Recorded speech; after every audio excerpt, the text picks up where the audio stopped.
তিনি জিজ্ঞেস করছেন যে সকালে উঠে কি আমি কি খুঁজি, আমি জায়নামাজ খুঁজি, সকালে উঠেই আগে নামাজ পড়ি।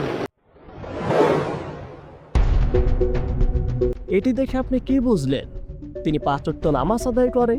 তিনি একজন পর্দাশীলা আবেদা মহিলা, কিন্তু তাহার পর্দার আড়ালের রূপটা ছিল খুবই ভয়ঙ্কর, যা হয়তো আপনার কল্পনারও বাহিরে।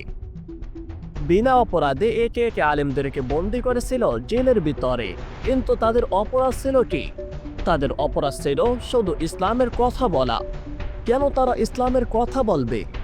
আর এ কারণেই তাদের মোট চাপা দেওয়ার জন্য তৎকালীন প্রধানমন্ত্রী শেখ হাসিনা জেলে ভরেছিল আলেমদেরকে। কি না করেছেন তিনি? ঘুম থেকে উঠেই তিনি জায়নামাজ খুঁজতেন, দিনের শুরুটা করতেন তিনি নামাজ আদায় করে। এমনকি ২০০৯ সালে যখন সরকার প্রধান হিসাবে শপথ নেন, ঠিক তখনই তসবিহ হাতে ছিল তাহার। অথচ তার বিরুদ্ধে অভিযোগ উঠেছে সব থেকে বেশি আলেমদের দমন নিপীড়নের। এমনকি তার আমলে আলেমদেরকে নির্বিচারে গুলি করে হত্যা করা হয়েছিল। শুধু তাহার অপকর্ম এখানেই শেষ নয়, তাহার অপকর্ম ছাড়িয়ে গিয়েছে ফেরাউনকেও।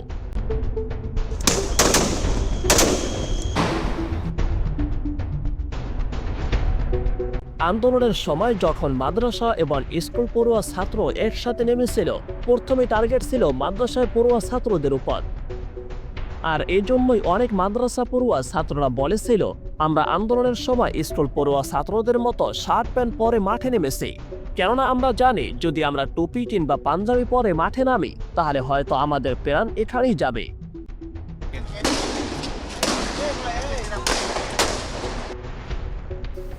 মুক্তিযোদ্ধাদের নাতিপুতিরাও পাবে না, তাহলে কি রাজাকারের নাতিপুতিরা পাবে?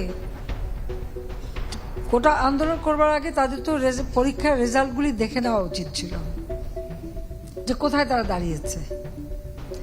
আর দ্বিতীয় কথাটা হচ্ছে মুক্তিযুদ্ধের বিরুদ্ধে এত ক্ষোভ কেন? এমনকি যে বলেছিল দেশের মাদ্রাসাগুলো হয়ে উঠেছে জঙ্গি তৈরির কারখানা। সাবেক প্রধানমন্ত্রী শেখ হাসিনার এক সময়ের ব্যক্তিগত সহকারী মুক্তিযোদ্ধা মতিউর রহমান রিন্টু আমার ফাঁসি চাই বইতে লিখেছেন, শেখ হাসিনার সব থেকে বেশি অপছন্দ ছিল নামাজি মানুষ। এরপর তিনি এটিও লেখেন, শুধু যে নামাজি মানুষ তাই না, তিনি নামাজ এবং ধর্মকে ব্যবহার করতেন জনপ্রিয়তার হাতিয়ার হিসাবে। এটি বইতে মতিউর রহমান রিন্টু লিখেছেন কিভাবে শেখ হাসিনা লোড দেখানোর জন্য মাইকে ঘোষণা দিয়ে নামাজ আদায় করতেন। ছাত্র জনতার গণঅভ্যুত্থানের মুখে ৫ আগস্ট পদত্যাগ করেন শেখ হাসিনা।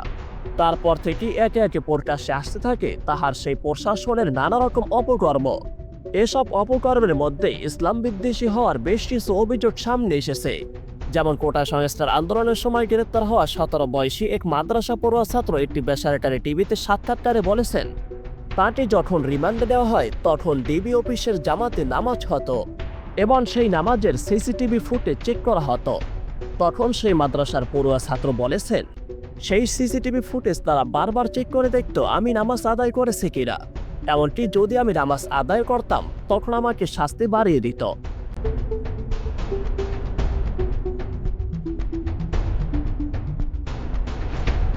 এমনকি ঢাকা বিশ্ববিদ্যালয়ের এক শিক্ষার্থী বলেন, ৬ মাস তিনি গোপনে গোসলখানায় শুধুমাত্র ফরজ নামাজ আদায় করেছেন, কারণ ছাত্রলীগের কর্মীরা মসজিদের সামনে দাঁড়িয়ে থাকত আর তারা এটি লক্ষ্য রাখত যে কে সেখানে নামাজ আদায় করছে, আর সে সময় যদি আমাকে দেখত তাহলে আমার অবস্থাও ১২টা বাজত।